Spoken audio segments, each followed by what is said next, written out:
Bonjour et bienvenue dans cette session en partenariat avec Satellia.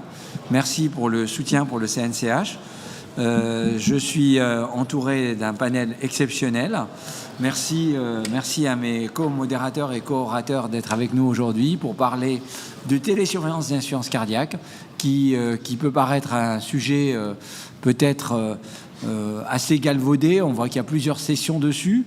Mais en fait, malgré toutes ces sessions, finalement, dans la pratique, ce n'est pas assez fait. C'est-à-dire qu'on trouve toujours je ne vais pas trouver une bonne raison, mais plutôt une mauvaise raison de ne pas le faire. On n'a pas le temps, on n'a pas l'équipe, on n'est pas organisé, c'est compliqué. Les outils connectés, les patients ne suivent pas. C'est de dire trop vieux. Voilà, par exemple, je profite, voilà. Et donc, alors que pourtant, c'est un atout. On sait tous que l'insuffisance cardiaque, c'est associé à une morbidité, une mortalité très importante. C'est la première cause d'hospitalisation chez les plus de 65 ans. C'est quasiment 10% de mortalité à 30 jours. Il y a la problématique, c'est 200 000 hospitalisations chaque année. Et puis aussi, la problématique, c'est 22% de réhospitalisation. Aux États-Unis, quand un patient est hospitalisé pour une insuffisance cardiaque, s'il est réhospitalisé dans le mois, c'est l'hôpital qui paye. Donc, ils ont tout intérêt que le patient ne revienne pas. Alors que nous, on repart sur un nouveau GHM, GHS, et finalement, pour le moment, la Sécu paye. Donc, c'est clair que tôt ou tard, il y aura une composante aussi économique, au-delà même du composant, bien sûr, du patient. Et une de mes infirmières qui a fait son DU d'insuffisance cardiaque avait montré qu'il y avait également, même dans notre service, un taux d'hospitalisation significatif. Alors la télésurveillance, elle est dans les recommandations. Vous voyez, dans les recommandations, il faut proposer une télésurveillance chez les patients insuffisants cardiaques. Alors pourquoi c'est 2B? Parce qu'on va dire pour réduire le risque d'événements cardiaques, les hospitalisations pour insuffisance cardiaque et les décès cardiovasculaires. Donc c'est quand même des événements majeurs, c'est pas juste du confort, c'est pas juste réduire les hospitalisations, réduire les événements cardiovasculaires majeurs.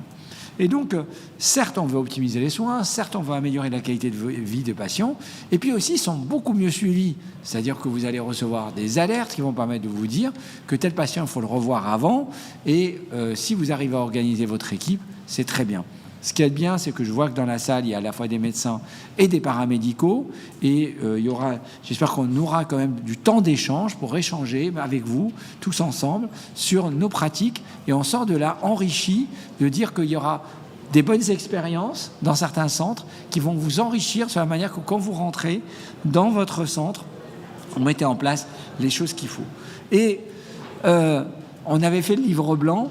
Et on sait que le délai moyen pour voir un cardiologue, on pourrait vous mettre les chiffres du nombre de cardiologues, du nombre de médecins généralistes, mais on sait qu'il y a une problématique, c'est que même ces chiffres sont plus ou moins déjà un peu faux, parce que beaucoup des médecins, que ce soit généralistes ou cardiologues, vieillissent, que la nouvelle génération veut un équilibre entre la vie personnelle et la vie professionnelle. Donc donner uniquement un nombre de cardiologues n'a pas beaucoup de sens.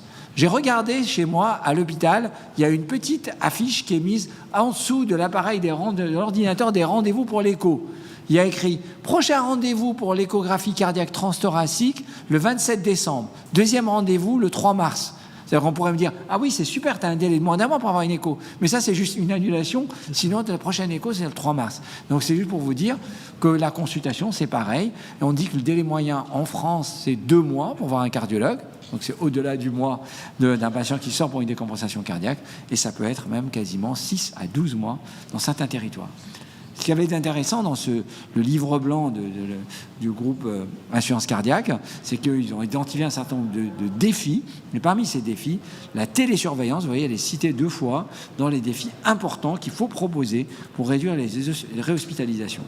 Alors peut-être, on parlera d'études et je suis très très content qu'on a notre grand ami Patrick Jourdain qui va vous représenter Télésat HF l'année dernière. Il vous l'a présenté en exclusivité. Et là, on va aller plus loin. Pourquoi c'est important? Parce que pourquoi j'ai mis cette slide tirée du congrès du GIFIC? C'est que, en fait, il faudra, comme pour les médicaments, quand vous allez voir les solutions de télésurveillance, c'est de voir qu'est-ce que vous avez comme preuve et qu'en fait, on ne prescrit pas tôt ou tard, on ne va pas prescrire une télésurveillance standard. Il y aura certaines qui vont être remboursées parce qu'elles ont des données en nom propre et qui vont pouvoir être remboursées parce qu'elles ont des données par l'assurance maladie. Et peut-être qu'aujourd'hui, vous avez 50 solutions de télésurveillance. Peut-être que demain, il y en aura. J'espère qu'on en aura plus qu'une quand même, parce que la concurrence est toujours quelque chose de positif. Donc, sans transition, Patrick, tu es la star du jour, mais ça, tu es toujours la star. Et je vais te passer la parole sur la partie Télésat HF. Je vous remercie bien. Je ne sais pas si je vais pouvoir mettre mes lunettes de soleil pour ne pas être trop ébloui, mais bah oui, je vais peut-être prendre la place. Je vais décaler, comme ça tu es plus à l'aise. Tout le monde est décalé. Bon, je ne voulais pas occuper tout l'espace. Bon, ben, merci à tout le monde. Merci Walid. Merci, chers collègues, parce que je crois que tout l'intérêt de ces sessions, ce n'est pas dans des sessions descendantes où on vous apprend la Lune ou l'état du monde. C'est véritablement d'échanger sur nos expériences. Pourquoi ? Parce que tout ce qui va se faire en télémédecine, c'est d'abord une pratique d'équipe. Quand ça réussit ou quand ça rate, bon, on va dire que vous êtes là, donc vous réussissez tous et toutes. Mais quand ça réussit, c'est toujours une réussite d'équipe. Et ça, c'est véritablement un élément important, c'est-à-dire que ce que nous montre bien la télémédecine, c'est qu'il faut passer d'un moment où on travaillait tout seul dans son coin. Moi, quand j'étais jeune, il y a longtemps maintenant, j'ai les cheveux blancs, ça se voit. Le cardiologue, il était le roi chez lui, il était dans son cabinet ou dans son bureau et il attendait le patient qui arrivait. Tu n'entendrais pas parler de gériatre. Tu n'entendais pas parler de rythmologue. Le rythmologue, il était confiné au sous-sol. Bon, voilà. Et maintenant, tu t'aperçois que la cardiologie, c'est un tout.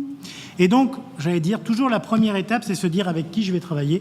Et j'ai la chance d'être ici avec un panel de gens tous exceptionnels. Et donc, là, c'est facile. La difficulté, c'est quand chez vous, il faut le monter. Et donc, je n'allais pas dire, ne faites pas les sites de rencontres cardiologiques, mais essayez de trouver des gens. Il y a toujours des gens avec qui vous pourrez échanger. Alors, il faut bien se rappeler que, en fait, on pourra avoir l'impression de dire tout est réglé maintenant, super, pas de problème. Et en fait, le défi devant nous, il est toujours aussi important et majeur. Alors, étant parmi les vieux dans la salle, j'ai connu le temps où il y avait l'IEC et qu'on se disait le bêta-bloquant, faut-il dans l'insuffisance cardiaque ?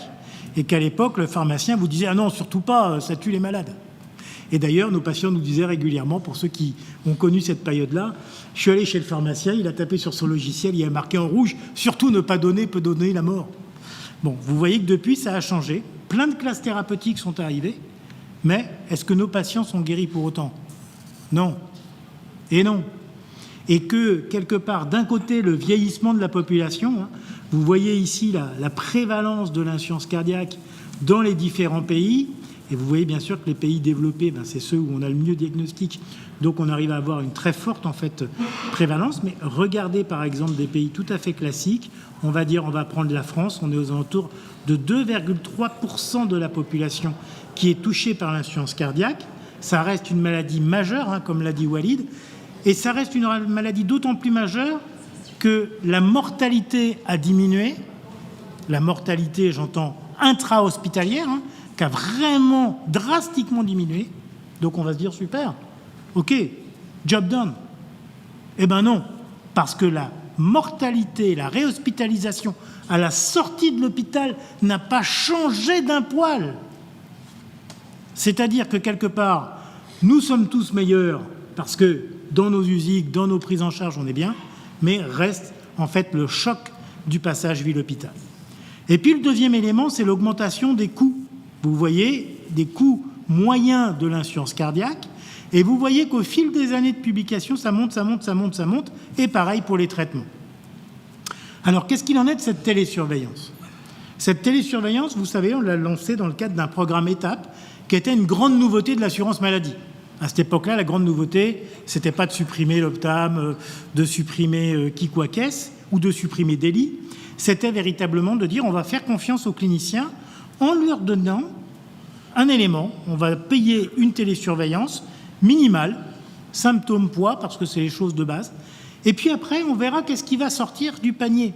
Et en attendant, on fait confiance aux cardiologues pour l'utiliser. Et à l'époque, vous vous souvenez, qui pouvait inclure des patients ?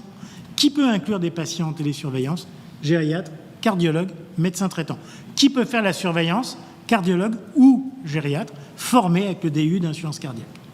Chaque cardiologue pouvait inclure ses patients, pas de problème, et ce qu'on appelle un financement présomptif, avec 2 grandes philosophies maintenant que l'on voit.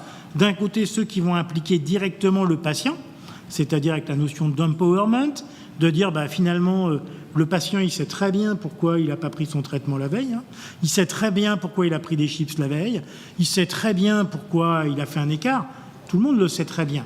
L'intérêt c'est de le rappeler, c'est le petit warning, c'est le Jiminy Cricket du patient, versus celles qui vont être plutôt hybrides, c'est-à-dire basées sur un élément matériel qui est souvent vraiment très dépendant du cardiologue, quand par exemple c'était le cas pour Air Liquide, qui vous vous souvenez, le patient n'était pas au courant qu'il y avait une alerte. Alors comment ça fonctionne la télésurveillance? On l'a dit, télésurveillance, ça veut toujours dire parcours de soins. Ça, c'est l'élément clé. Qu'est-ce que soit l'élément que vous choisissez, ça veut dire parcours de soins et donc équipe. Pourquoi? Parce que, vu la raréfaction du cardiologue, il est impossible que le cardiologue gère tout seul toutes ces alertes, ou alors vous êtes Mister Magoo, bravo, mais sinon c'est absolument impossible. Et donc il faut toujours être dans ce partenariat. Alors ça peut être médecin-médecin, médecin-infirmière, médecin-ISPIC, médecin IPA, ce que vous voulez. Il y a une prescription médicale, ensuite le patient va être contacté, il aura un questionnaire de suivi auquel il va pouvoir rentrer les données, en particulier son poids, ses symptômes, mais ça peut être également autre chose. De plus en plus, on va certainement avoir des éléments de qualité de vie, par exemple, de qualité de service perçu, etc. Puis il va être suivi de façon longitudinale, avec soit des alertes, soit pas d'alerte, et une prise en charge, en fait, qui est à 100% chez nos patients ALD. Quels étaient les critères clés? Très simple. Patient, soit symptomatique, mais NYHA2, 80% de nos patients en vrai. Sauf quand on les regarde assis comme nous sommes là, vous êtes gêné? Le patient, il répond quoi? Bon, non, ça va. Les médicaments, vous prenez? Ah oui, oui, oui. Voilà. Donc, quand on reste comme ça, on n'a jamais de patient symptomatique. Bon, quand vous le faites marcher devant votre cabinet ou faire des levées de chaise, je pense au contrôle du gériatre, là, on voit tout de suite qu'il est beaucoup plus fatigué et je vous promets, je ne ferai pas de levée de chaise moi-même. Donc, patient symptomatique NYHA2, taux de BNP élevé. Alors, pourquoi on avait mis ça quand on avait construit cet algorithme au niveau du ministère? C'est parce que si le BNP est à moins de 100 ou le NT pro-BNP à moins de 1000, le taux d'événement est très bas. Et ça avait été mis parce que le but d'étape était de créer un modèle financier pour dire, à terme des expérimentations, est-ce qu'on peut se l'offrir? C'est ça la vraie question. Et que si vous prenez que des gens asymptomatiques, bien sûr, ça sera bien, sauf que vous n'aurez pas le temps de traiter les vrais patients symptomatiques et qu'en plus, vous ne pourrez pas montrer quelque chose de bien. Et puis, l'autre critère, c'était simplement d'avoir été hospitalisé dans les 12 derniers mois pour de l'insuffisance cardiaque. Donc de l'insuffisance cardiaque, ça peut être de l'insuffisance cardiaque, hospitalisation en cardio. Hospitalisation en cardio, je crois que plus de 40% des hospitalisations sont hors cardio maintenant pour l'insuffisance cardiaque. Ça peut être également passage en hôpital de jour. Au-delà de ça, la télésurveillance, c'est 3 questions. Est-ce que c'est facile à utiliser par le patient et est-ce qu'il en est satisfait? Pourquoi? Parce que si c'est très compliqué avec des valises comme ça à porter, non, vous ne partiriez pas en vacances avec des valises comme ça. Est-ce que vous en êtes satisfait? Si vous n'en êtes pas satisfait, vous ne l'utilisez pas. Regardez même les applications sur votre téléphone dont vous êtes satisfait, combien de fois vous utilisez. Il faut que le patient perçoive une valeur ajoutée à sa télésurveillance.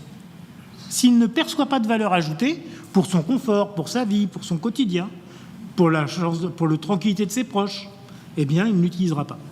Deuxième question, si je n'ai pas d'alerte, est-ce que je suis rassuré? Moi, pour proposer la télémédecine à mes patients, je dis, le matin, vous devez aller voir votre belle-mère, vous n'êtes pas rassuré. Enfin, non. Je lui dis, mais avec ça, sévère, enjoy, profitez de votre journée. C'est ça l'intérêt de la télésurveillance. C'est de vous dire, il n'y a pas de souci. Imaginez si vous aviez la possibilité, avant d'ouvrir votre courrier, de vous dire, c'est pas un courrier de l'agent des impôts. C'est exactement pareil. Et donc, moi, je lui dis, la télésurveillance n'est pas pour vous surveiller, c'est pour que vous soyez heureux tous les jours de l'année. C'est juste ça. Et puis, le pourquoi d'avoir un système qui va impliquer le patient, c'est pour lui dire, et puis, s'il y a une petite dérive, vous arrêtez les chips, vous prenez votre traitement, et puis comme ça va se régler. Et moi, j'interviendrai après si vraiment il y a un problème qui persiste. C'est ça l'idée, c'est de responsabiliser le patient pour le transformer de notre sujet d'intérêt, je n'ai pas dit financier, à finalement un de nos meilleurs collègues. Troisième question, est-ce que la gestion des alertes permet une réduction majeure des décès, des hospitalisations dans la vie réelle? Pourquoi? Parce que c'est ça qui nous change par rapport aux temps immémoriaux de nos glorieux ancêtres, où n'importe qui pouvait donner n'importe quel traitement à n'importe comment, en disant c'est mon expérience. Et on sait bien qu'avec mon expérience, il y a probablement eu énormément de morts. Pour tous les traitements que nous prescrivons, c'est toujours des traitements qui ont été validés. Sinon, on ne fait pas de la médecine, on fait de la science parallèle. Et donc, je vais vous démontrer que dans la télésurveillance, nous pouvons répondre à ces 3 questions. Première chose, comment le patient perçoit sa télésurveillance? C'est ça l'élément clé. Et pour lui, c'est quelque chose de très positif. Regardez dans cette première analyse qu'on avait faite de façon prospective chez les patients, quasiment 99%, c'est mieux que la Corée du Nord, répondent que c'est simple. Le même taux vous dit c'est facile, rapide, c'est réassurant. C'est ça qui est extrêmement important, c'est le mot réassurant. Je suis sûr que si vous demandiez à mes patients est-ce que la consultation avec Patrick Jourdain est réassurante, je n'aurais pas le même taux. C'est utile. Regardez, on est à quasiment plus de 95% qui vous disent c'est utile. C'est motivant. C'est-à-dire que, pour faire un raccourci, la télésurveillance les rend meilleurs. Puis regardez, évidemment, c'est une perte de temps, très très peu. Bon, on a la chance d'avoir beaucoup de patients retraités. Deuxième élément, je n'ai pas d'alerte, est-ce que je peux être rassuré? Eh bien, excellente valeur prédictive négative, 99,4. Vous n'avez pas d'alerte, vous êtes safe. Rassuré. Le but de la télésurveillance, c'est d'abord chez les patients, où on se dit il est quand même, je le sens, mais moyen, quoi. Là, tu le sens moyen, mais la télésurveillance dit il est bien. Il est bien. C'est ça l'intérêt pour nous, c'est que quelque part, ça me permet de dormir sur mes 2 oreilles. Et puis, troisième chose, l'épreuve. Est-ce que ça marche comme un médicament? Si ça ne marche pas comme un médicament, ne l'utilisons pas. Faisons de l'expérimentation. Si ça marche comme un médicament, utilisons-le comme les médicaments. Comme quelque chose de recommandé. Et ça a été le but de l'analyse de Télésat HF. Je vous rappelle, étude de cohorte nationale. Personne n'a été laissé de côté. En France, 2018-2022, plus de 300 centres privés publics, 2 groupes. Le groupe Satellia Cardio Soins Courants, donc on fait la télésurveillance Satellia, versus les patients qui n'ont pas de télésurveillance et qui sont issus du SNDS, c'est-à-dire le système de la Sécu. Nos données, si vous êtes insuffisant cardiaque, vont être dans cette analyse de SNDS. Donc, soit vous êtes dans le groupe Satellia, soit dans le groupe Soins Courants, des patients de partout.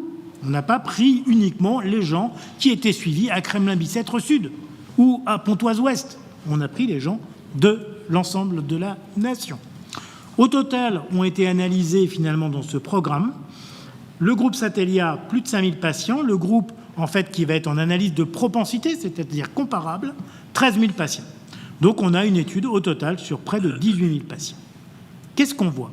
On voit que l'âge moyen des gens qui vont être pris en charge en télésurveillance en France avec Satellia, c'est 72 ans. Donc on en parlera avec Rémi tout à l'heure, mais vous voyez que ce n'est pas réservé aux moins de 50 ans. Donc ça me rassure, maintenant j'ai franchi le cap.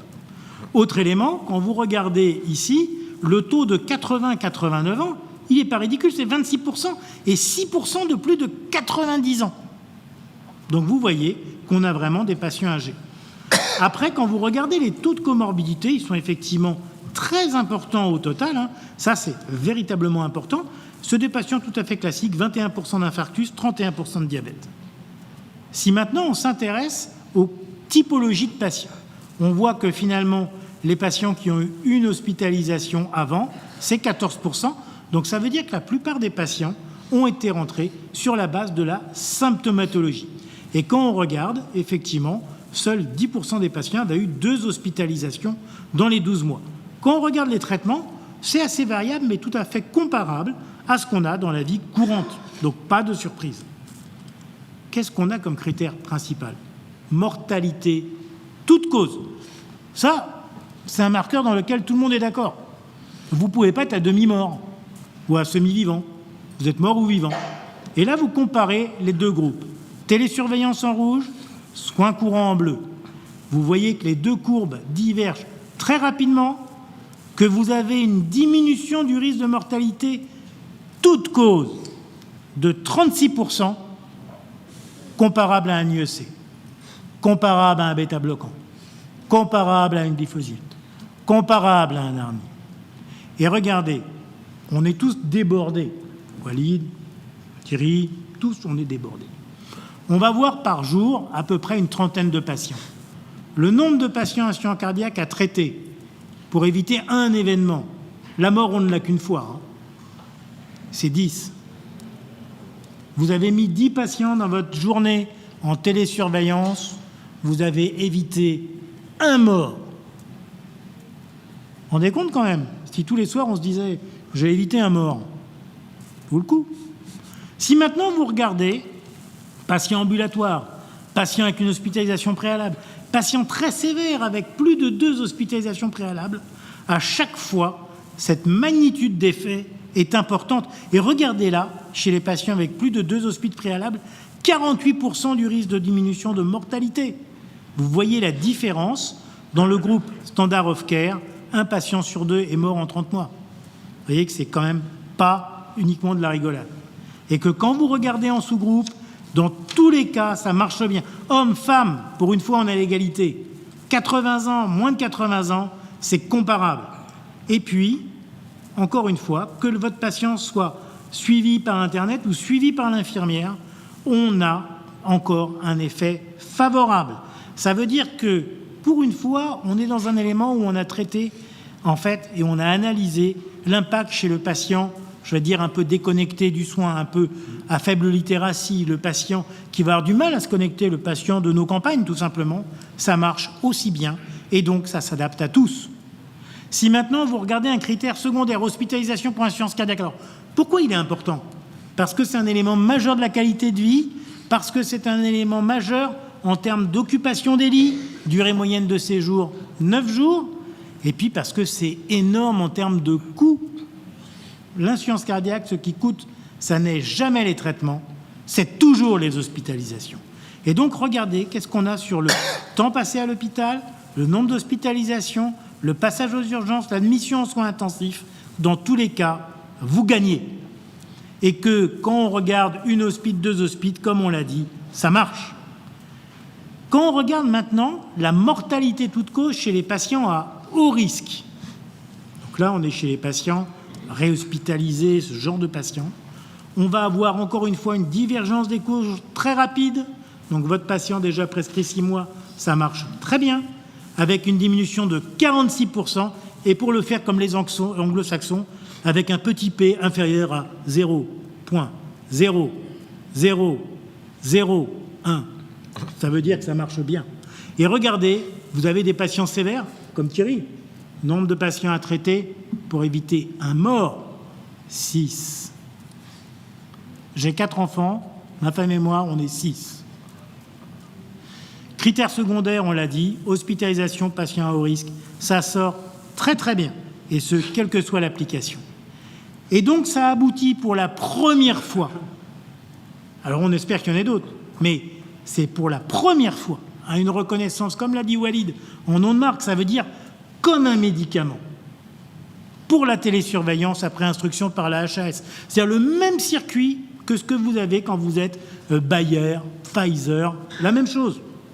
Et là, il y a une reconnaissance du service rendu sur la mortalité. Donc ça veut dire que ce n'est pas nous qui réfléchissons dans une salle avec 3 clampins et puis 2 stats un peu pourris. C'est la HAS qui le dit. En conclusion, la télésurveillance avec satellite cardio, basée sur un algorithme avec une fréquence personnalisée, on propose au patient. Le patient n'a pas à s'adapter à la technique, c'est nous qui nous adaptons aux patients.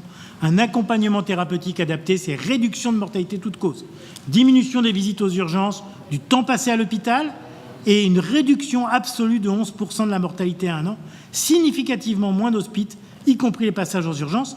Mettre un patient en télésurveillance, essayer de convaincre un patient d'être en télésurveillance en lui disant ça satisfait, ça réassure, vous êtes tranquille et en plus vous allez gagner de la vie. Et donc, nous avons répondu à nos 3 questions. Mais il en reste une. Qu'attendons-nous ? Le taux de patients en télésurveillance est ridicule. Alors, on peut chercher des excuses. J'ai pas d'infirmière, je suis débordé, je suis fatigué, je pense à autre chose. Oui, d'accord. Mais c'est comme tout. Quand vous voulez acheter un appartement, vous avez un prêt. Ça vous coûte un peu tous les mois. Ça s'appelle un investissement. La télémédecine, c'est un investissement. Et la seule mauvaise réponse, c'est « j'ai pas le temps ». Parce que quand vous dites « moi, j'ai pas le temps », ça veut dire que votre patient, il a le temps de mourir.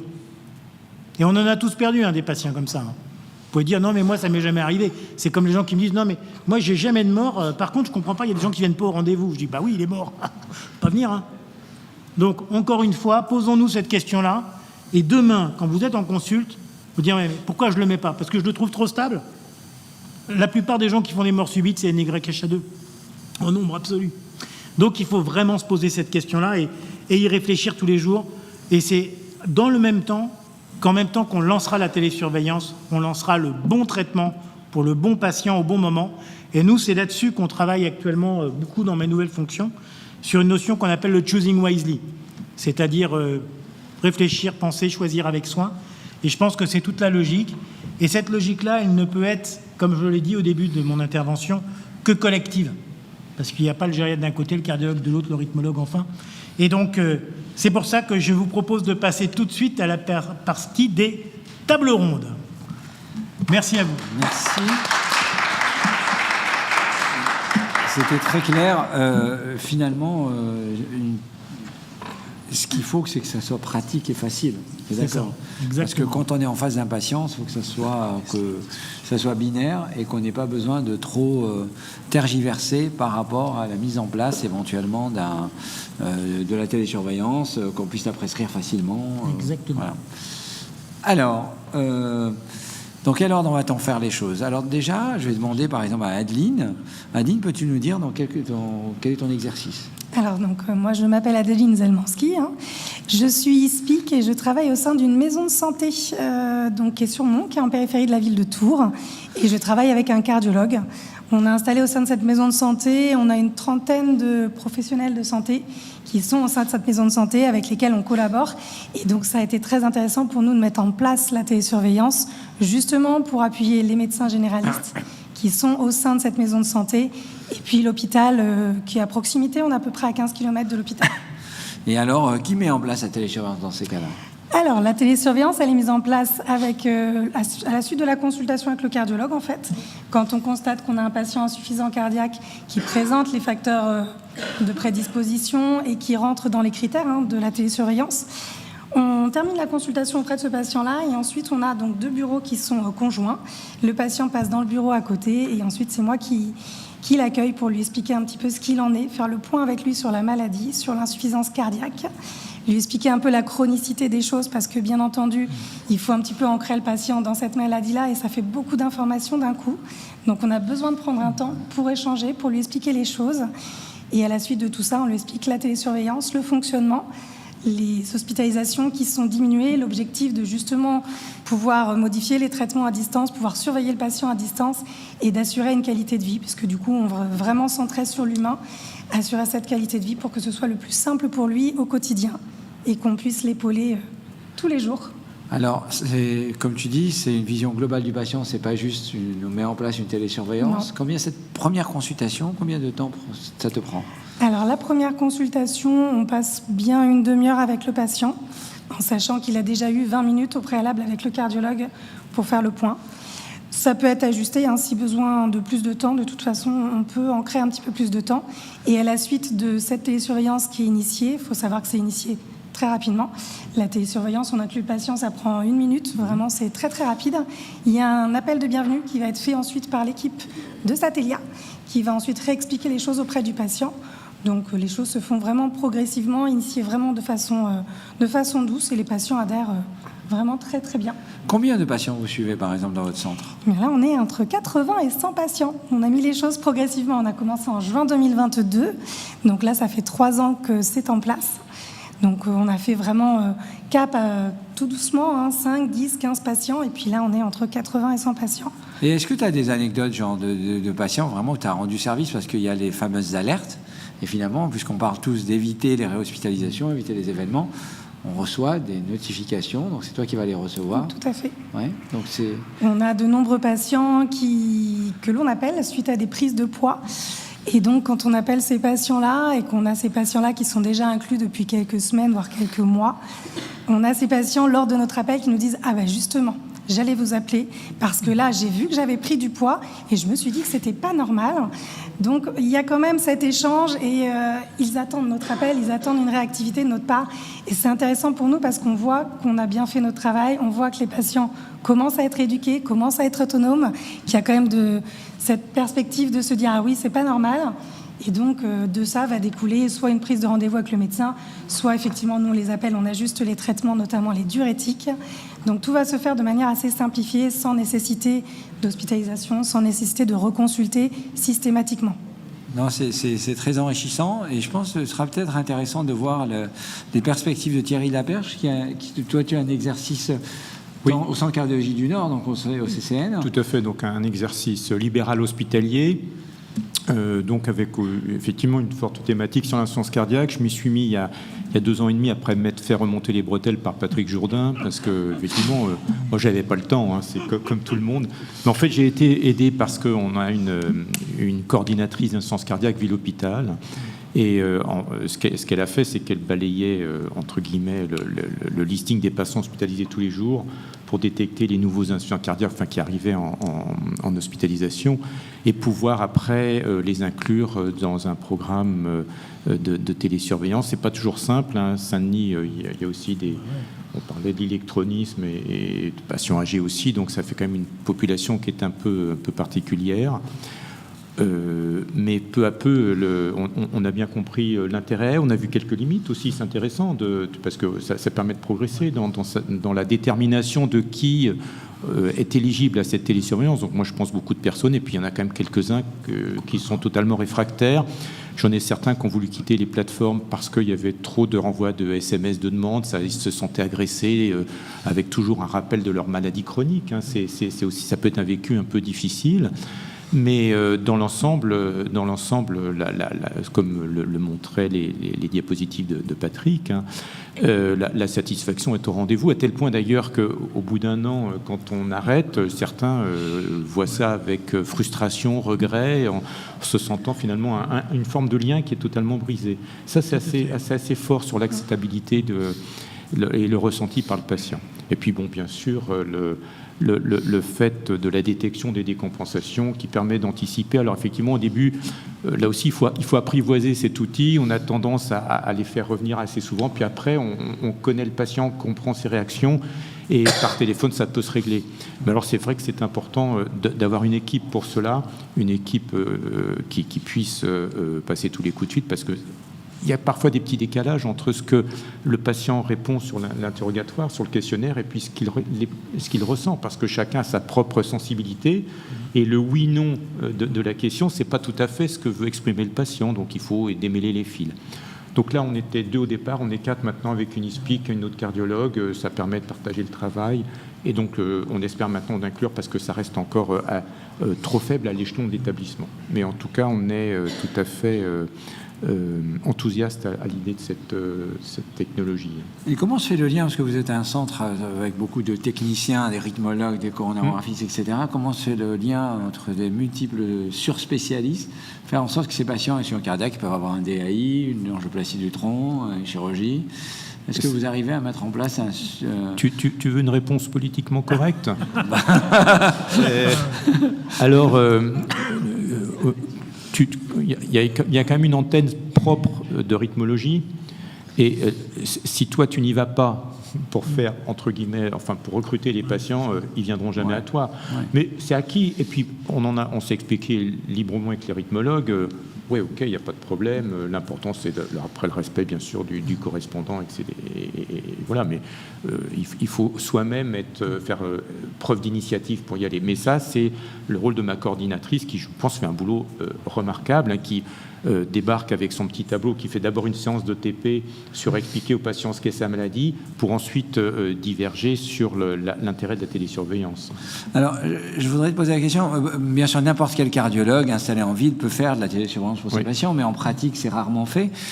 Tu parlais des correspondants, on a toujours cette culture du correspondant qui nous adresse aux patients, on est toujours un peu gêné de qu'est-ce qu'on fait, quel est ton vécu? C'est-à-dire, en gros, est-ce que finalement, les cardiologues, moi je suis persuadé que ça les arrange qu'ils aient de la télésurveillance, même si c'est centralisé chez toi ou chez moi, et c'est plus simple, ça permet de gérer les alertes, parce que de toute manière, un cardiologue en ville n'a pas le temps de... Si vous avez arrivé mis en place un centre, c'est très bien, mais comment tu vois ça? Non, mais c'est exactement ça, c'est-à-dire tu as les cardiologues en ville, ceux qui sont absolument enthousiastes à l'idée de la télésurveillance, ils se l'approprient sans aucun problème, et ça c'est très bien. Et puis ceux qui ne le souhaitent pas, parce que c'est compliqué, ils considèrent que c'est vraiment une démarche plutôt hospitalière, ils te font confiance, parce que ça leur évite d'avoir le coup de fil du patient, du conjoint, pour dire ça va pas bien, et donc ils délèguent, et puis ça ne vient pas surcharger un emploi du temps des carnets de rendez-vous qui est déjà sursaturé. Non, donc ça se passe bien. Et effectivement, je pense qu'il faut séparer le tableau, entre guillemets, comme c'était avant. C'est-à-dire que tu as le cardiologue tout seul dans son cabinet qui ne travaille jamais avec aucune clinique, aucun hôpital. Bon, là, c'est toujours difficile. C'est gérable, hein. Il y en a qui font ça bien, puisque j'en connais en milieu rural, qui le matin, quand ils allument leur ordinateur, ils se connectent au lieu de regarder les nouvelles et les machins, et ça leur prend en fait 10 minutes et ils arrivent à le gérer. Mais la plupart du temps, maintenant, et de plus en plus avec les nouvelles générations, c'est vrai que les gens sont souvent en lien avec une clinique, un hôpital, beaucoup plus qu'avant, je trouve. Oui. Et donc, en fait, ce qui est vraiment important, comme tu l'as dit, c'est d'avoir la personne qui va faire le go-between, tu vois, et qui va aller faire la bonne parole, et qui ne peut pas être un médecin. Oui, je suis bien d'accord. Et ben ça, c'est le rôle de notre coordinatrice est remarquable. Saïda? J'ai une question pour Patrick. Comme tu le sais, les cardiologues ont été très actifs dans le programme ETAP. Ce sont les cardiologues qui ont inclus le plus de patients comparativement, si on compare avec les néphrologues et les diabétologues. Mais si on regarde la surveillance des prothèses et la surveillance de l'insuffisance cardiaque, comment peut-on expliquer cette différence? Tu veux dire la différence financière? Comment est-ce que les rythmologues ont pourquoi pour le volume? Voilà. En fait, c'est assez simple. C'est parce que, comme tu le sais, au départ, dans la télésurveillance, il ne devait pas y rentrer la télésurveillance des prothèses. Puisqu'au départ, c'était que des maladies chroniques. Et que, voilà. Et donc, j'avais beaucoup plaidé pour que, justement, il y ait les prothèses. Puisque, en fait, les prothèses, ça se faisait déjà depuis longtemps. Et par l'intermédiaire des entreprises. C'est-à-dire que là, voilà, c'était l'entreprise de la tech qui faisait la télésurveillance pour toi, qui faisait les trucs, etc. Et donc, en fait, quand j'ai lancé ça au ministère en disant on va faire la télésurveillance dans le cadre du décret télésurveillance, mais les premiers qui étaient contre, c'était l'industrie. Parce qu'en fait, ils avaient peur que ça leur diminue le remboursement de matériel. C'est-à-dire qu'ils nous rendaient un service pour nous et ils allaient négocier derrière auprès du gouvernement en disant « Regardez le service qu'on fait, il faut nous payer notre défibrillateur, allez, 500 € de plus. » Donc au total, ils étaient hyper gagnants. Et donc quand j'ai lancé ça, si tu veux, ça a été la levée de bouclier des industriels. Alors après, la vraie question a été de dire, finalement, quand on fait un service, qu'est-ce qui va être important? Combien il va y avoir d'alertes? Pas beaucoup d'alertes, beaucoup d'alertes. Est-ce que l'infirmière va avoir d'autres activités en rythmologie, par exemple, alors qu'en insuffisance cardiaque, à l'époque, il n'y avait pas d'infirmière d'insuffisance cardiaque. Ça n'existait pas, le gouvernement ne voulait pas les créer. Et c'est pour ça que dans cette matrice, en fonction d'un temps, on a dû trouver un tarif, voilà, mais que les premières personnes limitantes du tarif, ça a été les industriels. Puisque, du coup, eux ne voulaient pas avoir une baisse de leur remboursement, même s'ils ne faisaient plus le travail. Il y avait une autre question? Oui, bonjour. J'ai 2 questions. Je suis Priya Filabou, cardiologue à l'hôpital Simone Veil-Aubonne. Donc, c'est une question par rapport aux alertes. Il y a des alertes qui sont parfois difficiles à gérer, notamment à distance. Par exemple, les prises de poids lentes. Quand c'est 2 prises de 2 kilos en 3 jours, il n'y a pas trop de questions à se poser. Mais quand c'est sur 1-2 semaines, parfois c'est difficile de savoir si c'est un écart de régime ou si c'est autre chose. Pareil pour l'asthénie, dans le contexte de bronchite virale, etc. C'est un peu difficile de faire la part des choses. Est-ce que vous les gérez à distance le plus possible. Vous faites un traitement d'épreuve de l'ASIX et puis vous voyez, vous essayez de les convoquer pour les examiner. Et la deuxième question, c'est nous. Le problème, c'est aussi parfois que pour les patients, c'est un contact direct vers un professionnel de santé. Et donc, ils l'utilisent pour régler des problèmes de médecine générale, entre guillemets. On a pas mal qui nous envoient des ECBU, des choses comme ça à traiter. C'est aussi du temps médical. Du coup, est-ce que vous les envoyez vers leurs médecins traitants qui sont souvent, ils n'en ont pas ou c'est difficile à... Moi, je vous répondrai à la deuxième question et après, je laisserai Rémi, qui a l'habitude des patients très asthéniques et polypathologiques, pour nous donner son expertise. Pour la première chose, moi, je dis bien aux patients qu'on n'est pas là pour remplacer le médecin traitant et faire quoi que ce soit. C'est-à-dire qu'on est compétent pour un secteur, on n'est pas censé tout remplacer. Pourquoi ? Parce que je leur explique qu'on a un temps qui est fini et on se doit à tous les patients. Pas qu'à Madame Michu, quoi. On aimerait bien aider Madame Michu. Mais comme on en a plein à faire, si je m'occupe pendant 3 heures du cas de Madame Michu, je ne peux pas avoir plus de patients en télésurveillance parce que je n'ai pas de temps pour le reste. Donc je lui explique que c'est justement la télésurveillance telle qu'elle a été pensée en France, c'est peut-être un tort, et moi je pense qu'on devrait évoluer vers autre chose. Mais pour l'instant, à ce stade, je ne traite pas ce qui ne relève pas de l'insuffisance cardiaque. Je lui explique pourquoi. Et en fait, ce qui est intéressant dans la télésurveillance, ça c'est quelque chose qu'il faudrait qu'on creuse, c'est regarder si effectivement le fait d'être en télésurveillance, ça pousse les patients, les équipes, etc. à se démener pour avoir plus de suivi par des médecins traitants. Et en l'occurrence, nous on avait même fait à la fin un papier systématique pour avertir le conseil de l'ordre local, qui dans ce cas-là tire au sort un médecin qui servira de médecin traitant. À toi Rémi, pour la gestion des alertes. Pour les sujets âgés, effectivement. Pour la gestion des alertes, c'est vrai qu'il y a des alertes comme tu disais, une prise de poids par exemple en quelques jours. Après, voilà, il y a également des alertes sur des prises de poids de façon plus latente. Et c'est typiquement le cas du patient qui prend des œdèmes sur 3-4 semaines avant d'arriver aux urgences. Donc ces patients-là émettent des alertes et on les appelle systématiquement, on refait le point quand même avec eux. Alors soit on fait en effet un traitement d'épreuve, et nous ça nous arrive de le faire, et je pense voilà, au pire on met une petite dose de l'Azilix, on augmente un petit peu et on voit ce que ça donne, on surveille avec la biologie. Soit on essaye de revoir le patient en consultation en hôpital de jour pour refaire le point. Il ne s'agit pas seulement de gérer l'alerte, derrière c'est quand même pas mal d'avoir un visuel sur le patient, et ça remplacera jamais, enfin voilà, la télémédecine ne remplacera jamais complètement la consultation physique. Juste avant que la question suivante, et on n'a pas abordé, sur 1 minute un peu, tu peux nous dire les parties que tu as gériatre, donc tu as un exercice de sujet âgé, ton retour, parce que souvent nous ça va nous refroidir, on dit non il est trop vieux, il a 90 ans, 80 ans, on va pas faire. Et pour t'avoir posé la question plusieurs fois, j'aimerais bien que tu dises à la salle ton retour de cette utilisation chez sujet âgé. L'âge n'est pas un frein à la télésurveillance dans la prise en charge de l'insuffisance cardiaque, bien au contraire. Moi, je suis persuadé que les patients les plus fragiles sont ceux qui pourraient bénéficier le plus de la télésurveillance, notamment avec cette ELIA, parce que c'est vrai que il y a certes la gestion de la télésurveillance, mais il y a un vrai contact humain, notamment pour des personnes qui sont isolées, des gens qui ont besoin d'être réassurés, et encore une fois, je ne parle pas que des patients, je parle également de leurs aidants. C'est vraiment une prise en charge pluridisciplinaire entre le patient, son aidant, le gériatre, son cardiologue, l'infirmière de ville, l'infirmière à l'hôpital, qui permet vraiment de maximiser cette prise en charge pour que le patient soit rassuré. Alors la question qu'on pourrait se poser, c'est est-ce que tout ce monde se marche pas sur les pieds ? Oui et non. J'ai envie de dire, si chacun connaît sa place, il n'y a pas de problème. Il ne faut pas gérer les problèmes qui relèvent du médecin traitant, comme on disait tout à l'heure, mais en même temps, il faut au moins réorienter le patient vers la bonne personne, vers le bon interlocuteur. Et pour revenir à la fragilité, qui est un peu le dada des gériatres, donc le patient robuste, il n'y a pas de souci particulier, c'est le patient que vous voyez en cardiologie, il est compliant, il est observant, il n'y a pas de problème. Le souci, donc, c'est vraiment à partir du moment où le patient est fragile, est-ce que la télésurveillance va pouvoir être mise en place de façon, en fait, à travers la logistique. Donc nous, en fait, on fait tout le temps sortir les patients avec une infirmière à la maison au cas où. On explique aux patients et on explique également à la famille. Et on va dire, dans 90% des cas, ça se passe bien, il n'y a pas de problème, la télésurveillance se fait.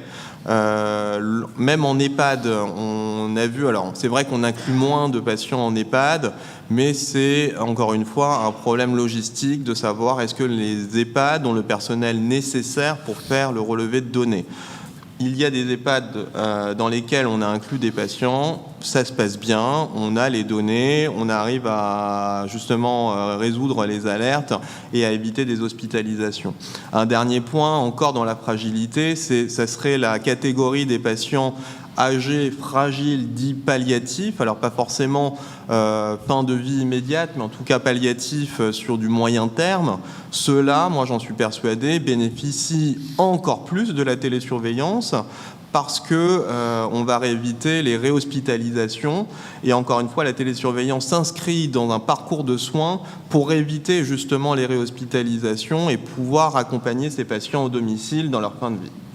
On arrive à la fin. Si la réponse est en 1 minute, je veux bien prendre la question. Sergi Vora, à l'hôpital de Martigues, j'avais une question pour l'infirmière. C'était en maison de santé, si j'ai bien compris.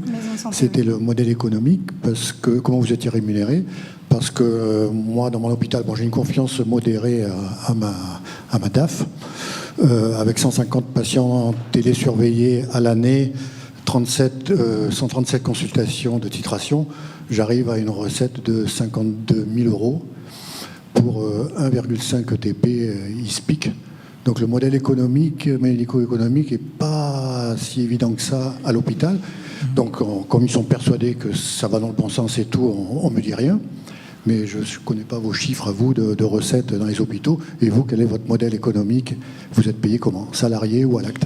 Alors, je suis effectivement salariée, donc au sein de cette activité-là, et j'ai une double casquette puisque je suis assistante médicale sur la moitié du temps, et l'autre moitié du temps, c'est du temps qui est consacré en tant qu'ISPIC à la télésurveillance et aux consultations de titration. Donc c'est vraiment un mix des deux activités. On fait aussi les épreuves d'effort, on fait plein de choses, on fait des polygraphies, on fait plein d'activités aussi au sein de ce cabinet-là. Donc effectivement, il n'y a pas que la casquette ISPIC sur le plan économique. Et puis je rajouterais juste en une demi-seconde, puisque j'ai la chance d'avoir Véronique Decalf, mon ancienne chef de service, tout au bout, parce qu'on l'avait bien montré sur Pontoise au tout début de la télésurveillance, et que du coup, tu vas avoir une réduction des durées de séjour, tu vas avoir en fait une augmentation des courts séjours, parce que tu auras une meilleure prise en charge de tes patients. Donc pour le chef de service, économiquement, c'est très bien, et pour le patient, c'est très bien aussi, mais il faut justement ne pas se focaliser que sur les consultations de titration. C'est un tout, c'est une ensemble, c'est une filière, et c'est une filière qui amène également plein de pacemakers et plein de rythmologie, plein d'ablations. Le titre, c'était « Demain, la télésurveillance pour tous ». Je pense que le message, c'était « Aujourd'hui, la télésurveillance pour tous ». Merci à tous. Merci. Et à plus tard. Merci.